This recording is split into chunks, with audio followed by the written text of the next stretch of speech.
the hate army troll. It's the hate army, Bro, hate army. Shout that out guy. to Hate army. hate. Good vibes to the Shout hate out to army. hate. Shout out to hate. Shout out Shout for out to hate. hate. Shout out to hate. Shout out for Shout hate. out for hate. I'm not going to completely change who I am as a content creator. I'm not going to start making drama videos. Okay, I'm not going to start slamming other YouTubers and being a piece of shit to other people to get by and get off on that. I don't step on others for success. I never will be that kind of person. So if that's what you're looking for, you're absolutely in the wrong spot. Okay? Now, for the record, this next video, okay? This next video is hilarious. This is, I guess, before he became this guy Tevin, who's one of the restreamers who made fun of me many, many times over the years. I guess he used to do YouTube videos like this back in the day. This is the God's honest truth, okay? I have never once in my life seen this man speak or move or anything like that. This is the very first piece of content I am watching from this person. I've never watched one of their streams. I've never heard their voice before. Literally not once. So this is the first time I'm actually going to hear this person's voice and hear them talk. And I'm just curious because this has nothing to do with me. This is a video from before the era when this person ever referenced me in anything. Okay? So I'm curious, you know, what this is about and does he have anything intelligent to say? We're going to find out. Okay? Here we go.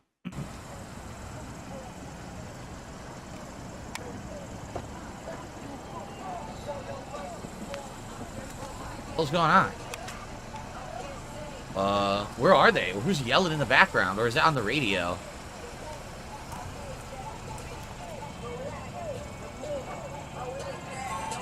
Is that the music playing? Oh, it might be the music playing. What's up, man? It's DJ Chiller checking in. You heard me? Just doing a little video talking about all these fake producers. You know, all these fake A&Rs, all these fake managers. Why is the music playing? It's terrible. You can't hear him. It'd be better if the music wasn't playing. So right off the bat, you can tell he's trying to look cool. He has a car there. Oh, look at me getting out of my car. The rim is spinning or whatever. Let me get some music in the background. Let me try to get out of here and talk like I have some kind of style. But it's weird the way he's talking. You could tell he's like nervous, right? You can tell the way he speaks. He's like very nervous talking like this on camera. So this music, I don't even know, this music might fuck the video. We might not be able to watch it because he's got this music playing that might block this video on YouTube because I don't even know what the music is. You know, some shitty fucking music. So, all right.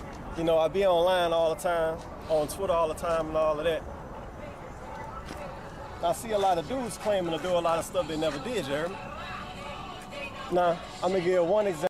Wait a minute. Who's filming? Why'd they film his temporary license plate? What? Why'd they do that? What?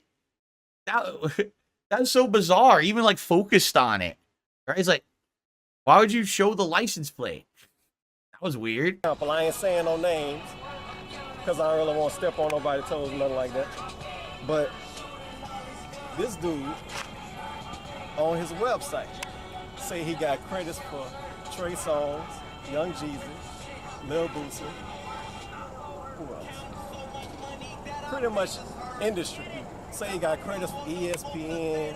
Why did you keep focusing on the dude? He went to the license plate again. It's so bizarre. If he's just focus on him. Why are you focusing on the license plate? I don't know. The camera work is terrible. Whoever filmed this for him did a horrible job. Anyway, All kind of stuff like that. So I say to myself, wow, this guy must be doing something, even though I never heard of him. Say he did a song. Stop doing that. 103. That's obnoxious. So I look up the credits, Thug Motivation 103. I got the album. Look up the credits for it.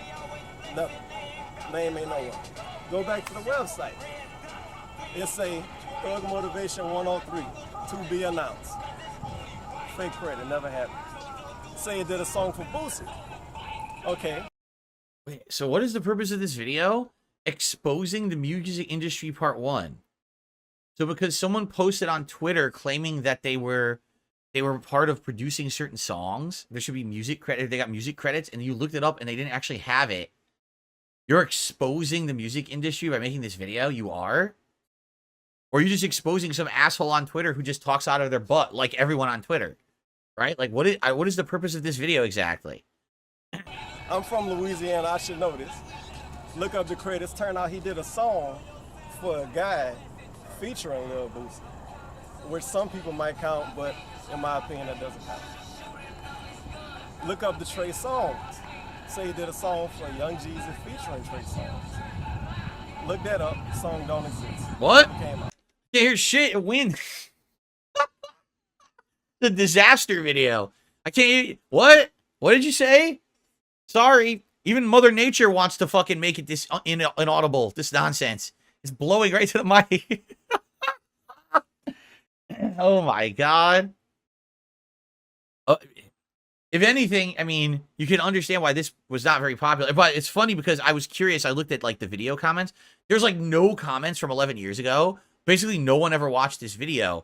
But then when he started like doing detractor shit, like restreaming me, and he got popular, there's comments like 5 years ago, or like, oh, look, this is Tevin, you know, back in the day. So basically, no one watched his old shit ever until he started being a detractor of mine. And then people went back and watched all his old videos, non-watched videos from 100 years ago, right? I'm curious, like it says 5.6K views, but likely probably most of those views came after he was known for making fun of me, right? But I'm going to be fair. This video is likely 11, 12 years old. So this is what, like from like 2012-ish. Probably before he had ever had any experience public speaking. Like he probably hadn't spoken in front of a camera a lot or anything like that. I would assume if this guy is a streamer and everything, right?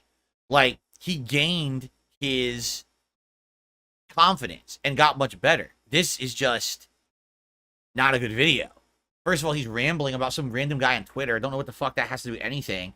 The audio quality is terrible. The guy filming is awful, right? Let's just, for the hell of it, let's fast forward a little bit further. Let's go, like, into this. Let's see what this is. Oh, I did this song for Jay-Z. I did this song for Young Jeezy. I did this song for Lil Boosie. Then you try to find it yourself, you won't find it. But then they'll email you the song.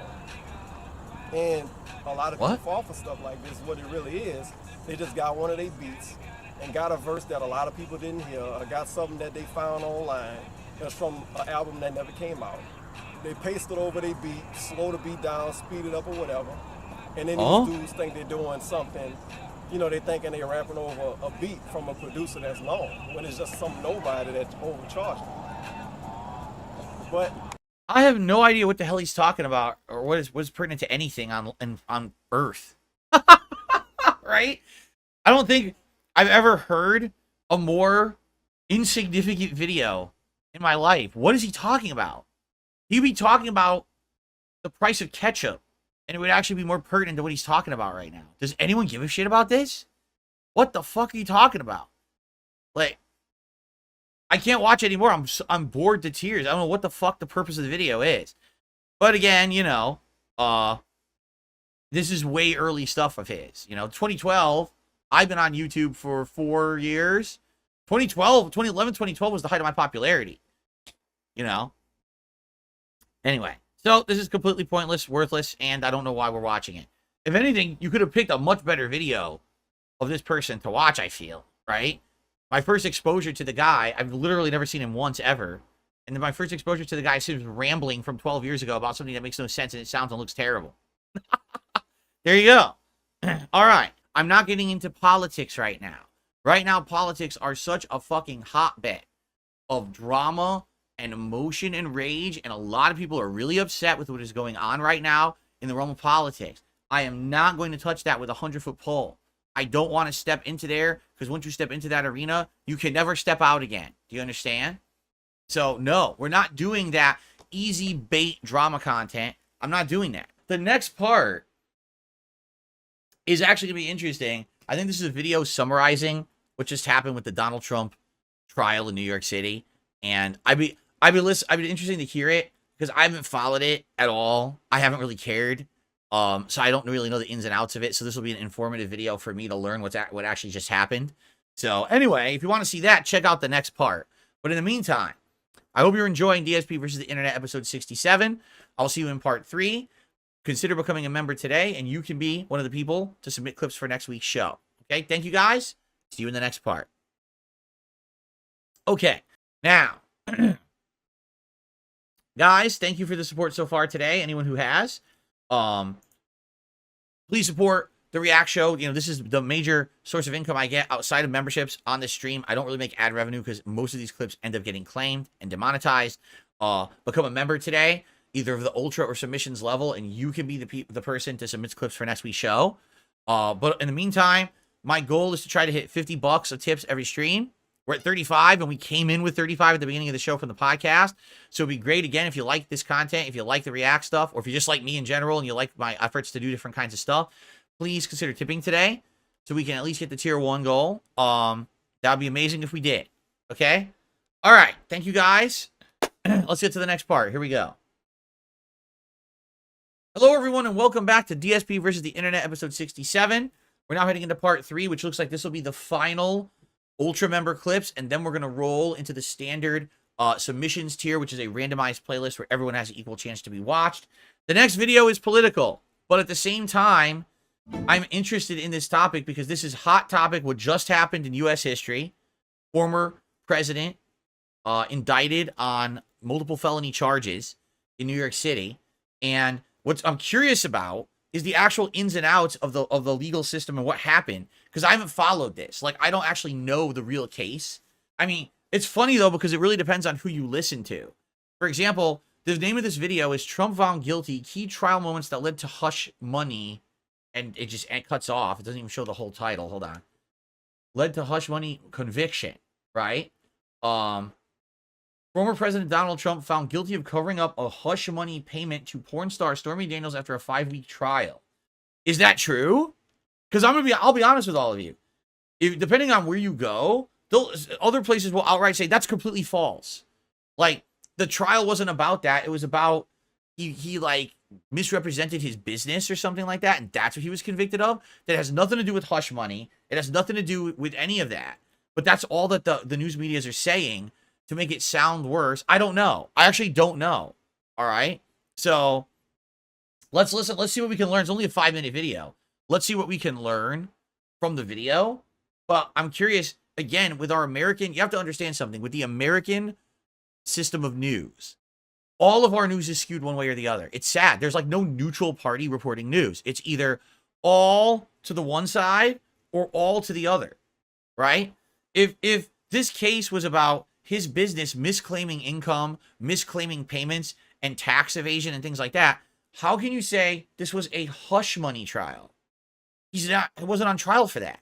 But let's find out. Let's see what the video says, okay? Let's see. Donald Trump was found guilty of felony charges for his role in covering up a hush money payment to porn star Stormy Daniels. Mother Teresa could not beat these charges. These charges are rigged. The whole thing is rigged. WSJ's courts reporter Corinne Ramey watched it all unfold inside the courtroom. She walks us through key moments from the trial and explains what the verdict means for Trump. At the center of the charges against Trump were dozens of documents, including 11 checks, 11 invoices, and 12 entries in Trump's general ledger. This was ultimately not a trial about an affair. It was a trial about business documents and a cover-up, right? Absolutely. Trump was charged with 34 counts of falsifying business records. Falsifying business records in New York is a misdemeanor, but here it's a felony because prosecutors had to show that Trump was seeking to commit or conceal a second crime. Prosecutors argued that the reason Trump falsified business records was to cover up a conspiracy to illegally promote his election to the presidency. A conspiracy, they said, that involved Trump, his fixer Michael Cohen, and the publisher of the National Enquirer, David Pecker, who worked together to catch and kill stories damaging to Trump's campaign, like the story about an alleged affair with porn star Stormy Daniels, who Cohen paid $130,000 to silence in the final days of the 2016 campaign. Trump has denied the affair. The prosecution kicked things off by calling Pecker to the stand to outline the conspiracy. They establish not only is there a conspiracy, but there's a specific moment when this supposedly begins. So they have this meeting. Then here we have Pecker talking about how he is Trump's eyes and ears. Then here we have sort of him defining the catch and kill scheme. He says, I'd notify Michael Cohen, and then he would be able to have them kill in another magazine or have them not be published, or somebody would have to purchase them. I would notify Michael Cohen, and then he would, of what? Then I said that anything that I hear in the marketplace, if I hear anything negative about yourself, if I hear anything about women selling stories, I would notify Michael Cohen, as I did over the last several years. I would notify Michael Cohen, and then he would be able to have them kill in another magazine or have them not be published, or if somebody would have to purchase them. So what he's saying is the guy who is the head of National Enquirer, which is a magazine, it's a tabloid magazine, so it's meant for gossip and negative shit like this.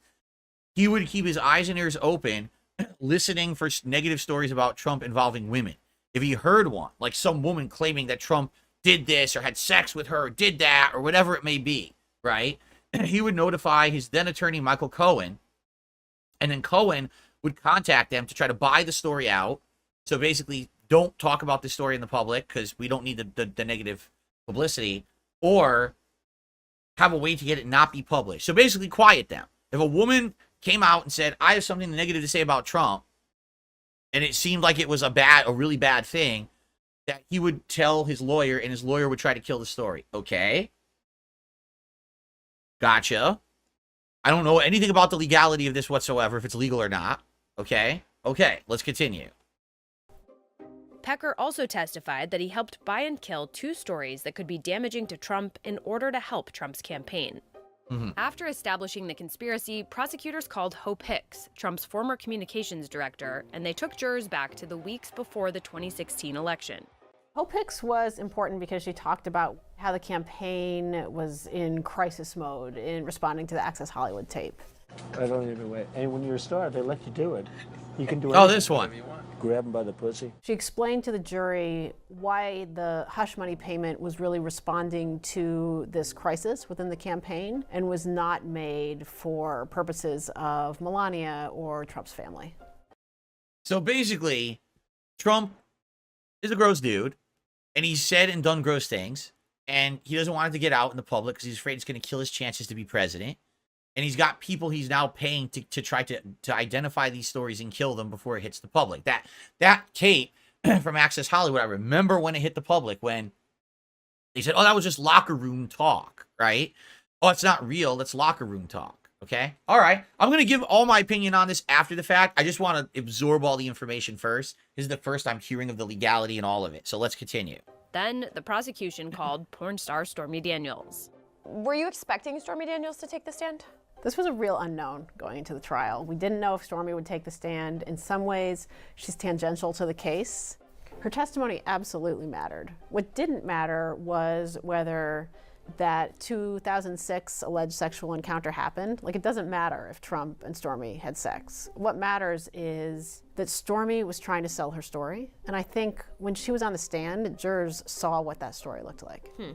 Throughout the trial, the jury also heard about Trump as a businessman, from former staffers and also from books he wrote. He writes, as I said before, I always sign my checks so I know where my money's going.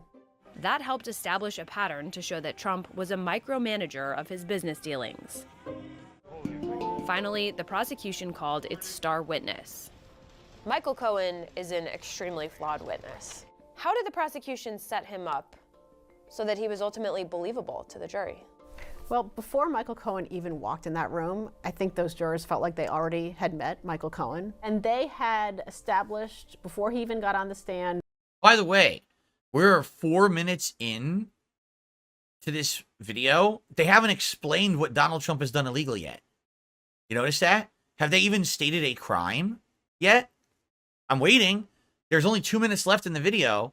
When are they going to explain the crime? Okay, let's continue. Why all of what Cohen said made sense, corroborated much of it with other witnesses, that the jurors essentially didn't need to take any kind of leap of faith to believe Cohen, or in the instances when nobody else could speak to what Cohen could speak to, they were set up to believe him. So let's look at what some of Cohen actually said in court. First, he said Trump directed the hush money payment to begin with, right? He did, and he said Trump said to him, just do it. And then there's testimony about Cohen trying to get his money back. Yes, and Trump's sitting right there, and the prosecutor says, what did Trump do, or something to that effect? And Cohen says he approved it. And that's really important because it goes to the heart of Trump having a role in the creation of those false documents. Ultimately, the jury found that Trump falsified business documents to pay Cohen back for his $130,000 payment to Stormy Daniels. So the crime was Trump falsified business documents to pay back his attorney, Michael Cohen, for the hush money payment. Michael Cohen had fronted the money, and somehow Donald Trump broke the law in a way to get him his money back. Okay. That's the crime. So the real story here, Trump found guilty, key trial moments that led to him being indicted of falsifying some business documents. That's the story. The story is not a hush money payment to a porn star, right? The story is he somehow falsified business documents. What documents? Will we find out? They have a minute left to tell us what the crime actually is. I'm still waiting. I want to see where are the falsified documents. What crime did he commit? Let's continue. Disguising the reimbursement payments as money for a legal retainer. Okay. So, finally, his crime is that he paid back Michael Cohen, saying he was retaining him as his attorney. This is a payment as a retainer for your services as an attorney. It wasn't. Michael Cohen had fronted a payment to this guy from National Enquirer, and now Trump was paying him back, and he lied in what the payment was. Likely, how much you want to bet? Tax write-off, right? Okay. Why didn't Trump testify? Defense attorneys typically advise their clients not to testify. It's really, really risky. It's a little bit of a Hail Mary move. And if Trump had gotten on that stand, prosecutors could have asked him about all kinds of things. The verdict made Trump the first former U.S. president ever convicted of a crime. Next, Trump will be sentenced by Justice Juan Merchan. What are the possibilities when it comes to sentencing? He's got a full menu of possibilities. Probation, he could give him a jail sentence. He could give him essentially no sentence at all as long as he doesn't commit another crime. Trump, who faces 3 other criminal indictments in separate cases, has denied wrongdoing and has painted the trial as a politically motivated sham. Trump has plenty of legal issues to grapple with as he campaigns. How all of this plays out is really up in the air if he becomes president, because it's unprecedented. Okay. So, that's the video. Literally, the entire video is worthless except the moment where they explain the crime. None of it mean anything. It was all nonsense, and even the titling of this video is deceptive. This is completely wrong. The title of the video is... What just happened? I didn't want to do that. Ooh, that's... There we go. The title of the video is... Trump found guilty, okay, key trial moments that led to hush money conviction. There is no hush money conviction. Even the title of the video is a lie. This is what I hate about American journalism. He was not convicted for hush money in any way, shape, or form. He was convicted of saying that he paid someone for a reimbursement of a payment, but he lied and said it was a legal retainer fee instead. And the reason he lied likely is a tax write-off. Like if you say it's a legal retaining, probably it's classified differently for business purposes than if you say, oh, I'm just paying someone back that I owed money, right? So literally the title's wrong. I hate a fucking American journalism. This drives me fucking nuts. What was the purpose of seeing those people talk in the video? Zero. This video has zero purpose. It's a garbage video to mislead people by the title. And this pisses me off. It does, okay? Now, here's the thing. I want to be very clear with all of you, okay? I don't like Donald Trump. I'm going to tell you this outright. I have some personal experience with this man when I used to work at the helicopter company that I worked at, okay? He had an account with us. He had helicopters that he operated in and out of New York City at Trump Tower and other places. He would fly himself in and out. And basically, his account with us was a joke account. And what I mean by that is everyone knew about it, okay?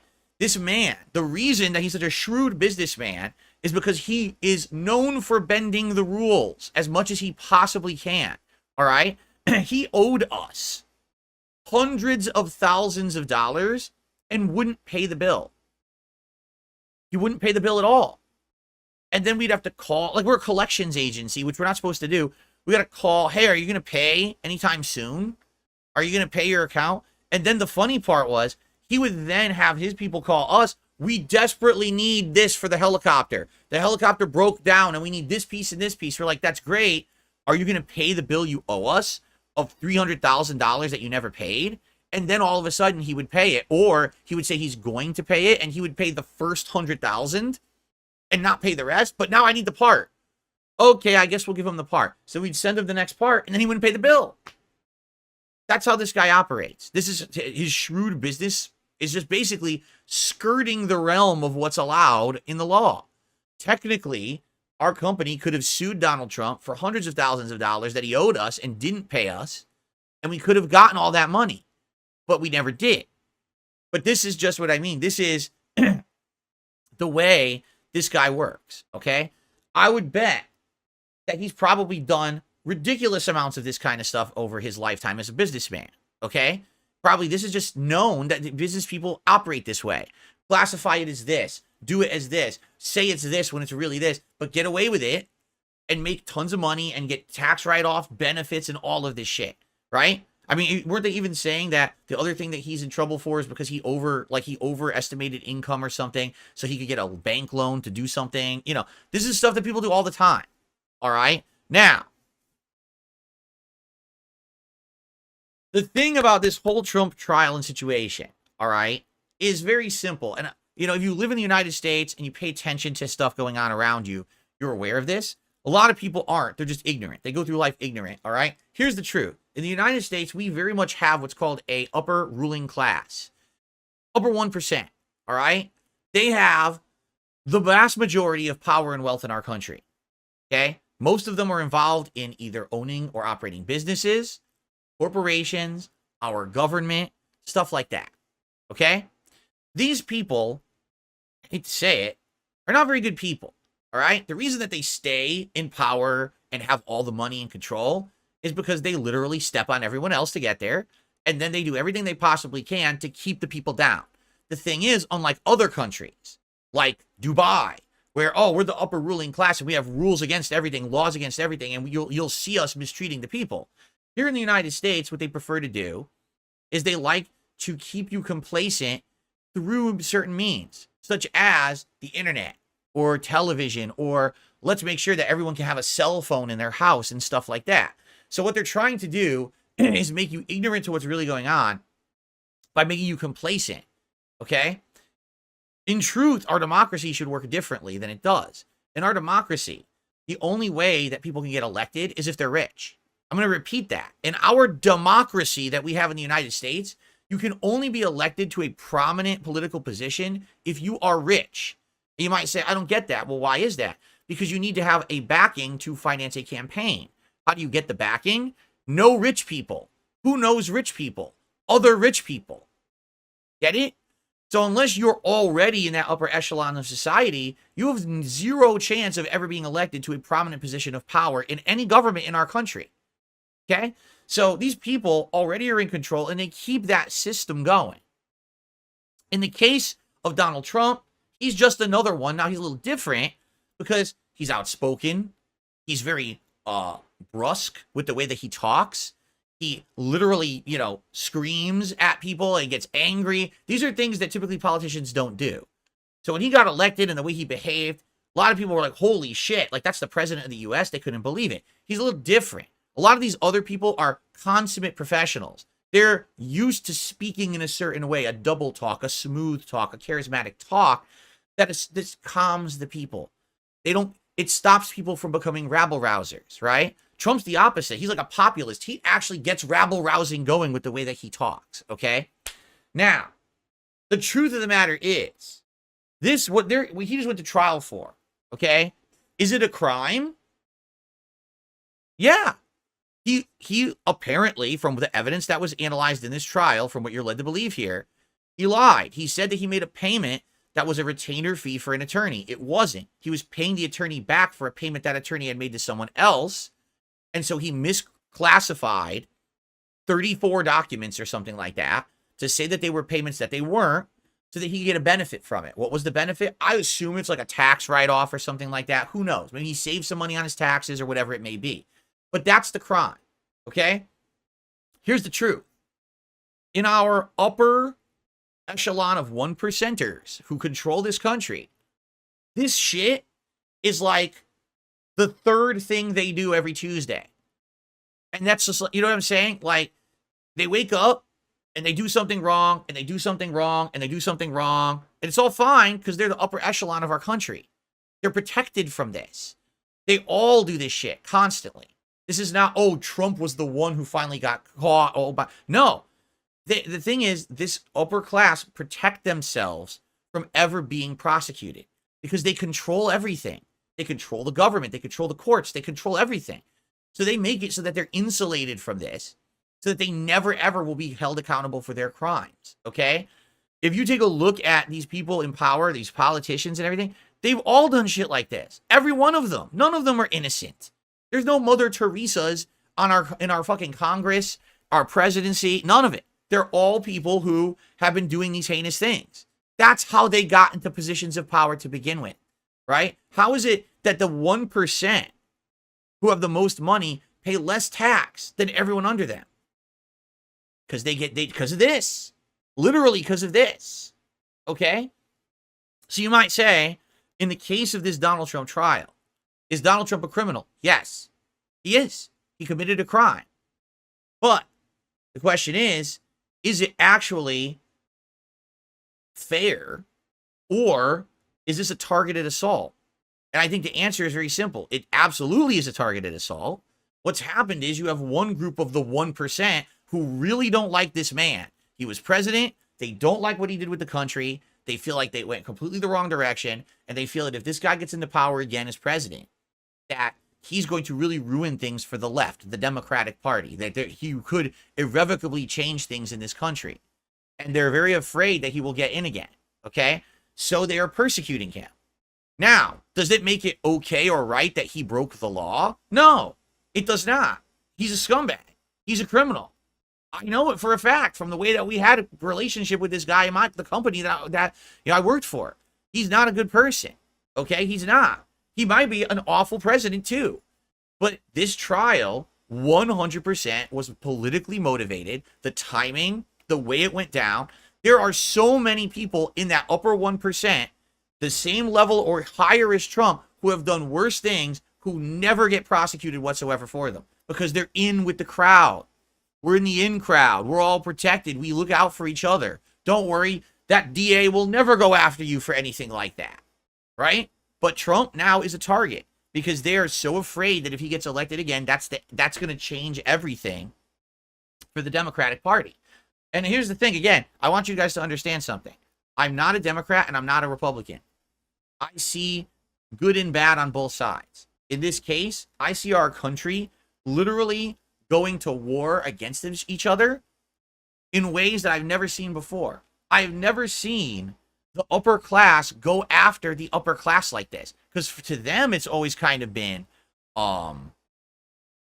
basically protect, even though we understand that we don't agree, we got to at least protect each other. Because, man, God forbid that the system breaks apart. Because, for example, what if, for example, Republicans come in power and now they go after the Democrats in court and say, guess what? We got evidence you did this and this and this and this and this. The same thing could happen to them. I guarantee you right now, I absolutely positively guarantee you, President Joe Biden, the same exact thing could happen to him right now. Not the same exact crime, but they could look at his record, they could find shit that he's done, and they could bring him to trial for it and say, you did this, you did. You're like, wait, it's insignificant. Who cares? It was a stupid document that he said was one thing, a payment was one thing, and it's something else. It's not a big deal. But they think it is, because they think now he's a criminal, he's a felon. Will this mean that this disqualifies him from running for president, right? You know, they're trying every possible thing. It's pretty insane how much they're trying to stop Trump from being elected. It's crazy. Because again, I mean, the news reports it one way or the other. Either the news says Trump was innocent, these charges were fake, and therefore this is a witch hunt to stop him from being elected, or they say he's a horrendous, person, sexual, awful encounters that he pays for. He's the devil, and that's why he was convicted. Literally, both sides have lied to you. Both of those are wrong.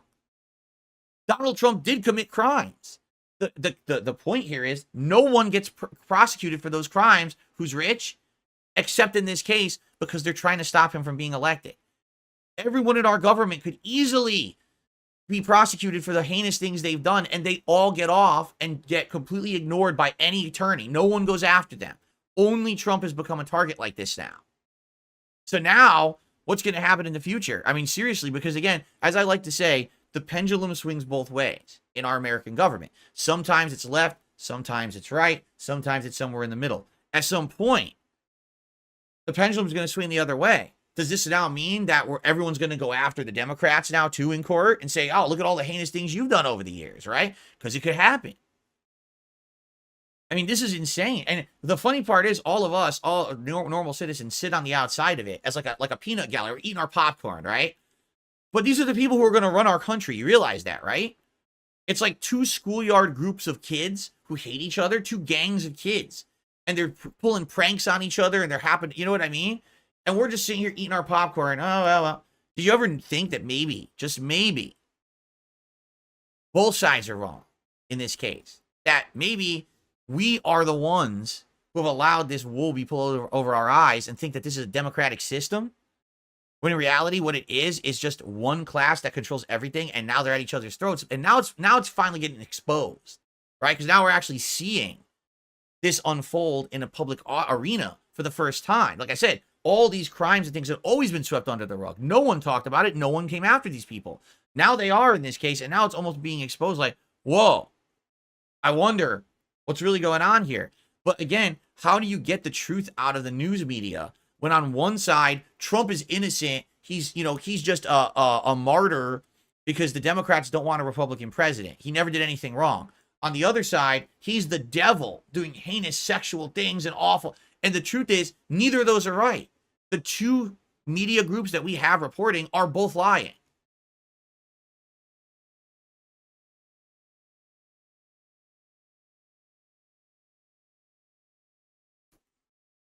Here's the funny part about it. When you get elected to public office, you know what that's called? You're a public servant. You're supposed to serve the public when you get elected to any position of political power, right? So how is it that these people who are in charge are an upper ruling class who are all filthy rich, set for life, never held accountable for crimes? Like what, What is going on here?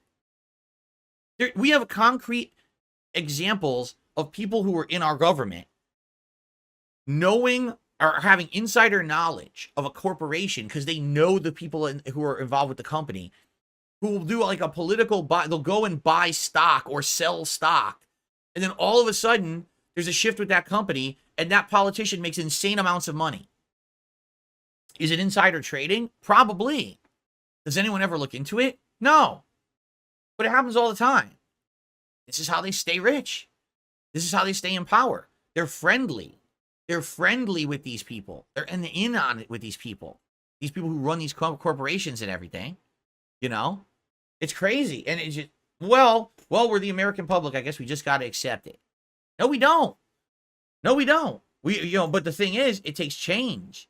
It takes someone who's, first of all, it takes someone who actually understands the system and how this works to expose it, to actually show that no one on either side is actually clean, that they're both scumbags, and that they're all just trying to control the normal people under them who don't really understand what's going on, because you either saw the Wall Street Journal article saying Donald Trump is a sexual evil devil, or you saw the Fox News article that said Donald Trump is an innocent fucking Mother Teresa character and is just being persecuted, when both are lies. People need to know the truth, and they don't get the truth here in the United States. And quite frankly, it's much easier to side on one side or the other and say good, bad, good and evil, right and wrong, than it is to see the world as it is, as Just a lot of shades of gray and everyone trying to get by. I think what it is a lot of people, at least here in our country, prefer to have a feeling of safety and feel like, well, the people in power are smart and they know what they're doing and they have what's best in our interest in mind. So for us, let's just, that way we can just live our lives. I don't ever have to worry about anything in the government or nothing. I'll just lean back. I'll come home. I'll work my 9-to-5 job that I don't like. I'll come home. I'll raise my family. I'll pop a beer open, smoke a doobie, watch some TV, go on the internet, fuck around. My kids are playing Fortnite. That's life, right? But in reality, people just don't want to be informed on what's really going on. They don't want to be involved in this process. They don't want to be exposed to the truth because then, oh my God, it's kind of like that movie They Live, right? Where Roddy, I know it's funny, Roddy Piper, the pro wrestler, was the main character, but he thinks everything in life is fine. And all of a sudden he puts on the glasses and he sees all around him the truth of what's really going on around him. He's like, holy shit, there's aliens controlling everything, but no one knows this and no one cares because they're all so complacent. No one gives two shits. So then, of course, the whole movie's crazy. He's trying to expose these aliens and kill them all and stuff like that. But point is, we have a system that controls our populace. We do. But the populace is just too ignorant to care. Oh, well. I'm happy to watch my Wall Street Journal video that, highlights the key parts of the trial and literally skips over the whole point of what the trial was and actually says it was a sexual hush money trial when it wasn't. Actually title the video that way. You're supposed to be a reputable journalistic source of information, and the name of the video you published on YouTube is a lie. This was not a hush money trial, you liars. It has nothing to do with that. It has to do with him misclassifying a payment. All right. Anyway, that's what I have to say about that. In order to get some variety, let's watch one more video in this clip here.